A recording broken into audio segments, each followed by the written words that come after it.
I've got roughly 125 jobs to do and the sun sets in about 15 minutes, so I think we've better crack on. So now that my broad beans and my sweet peas have germinated, they're getting evicted outside into the greenhouse. This will just slow down their growth a little bit because it's a bit colder. Because you don't want leggy plants.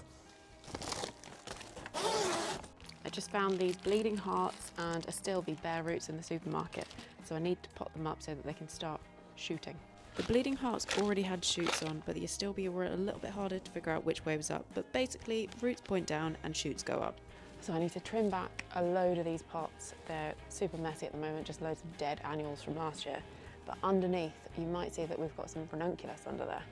So because they're just starting to pop up now, I want to give them a bit more light, a bit more space to grow, and see what else we can plant in there this year.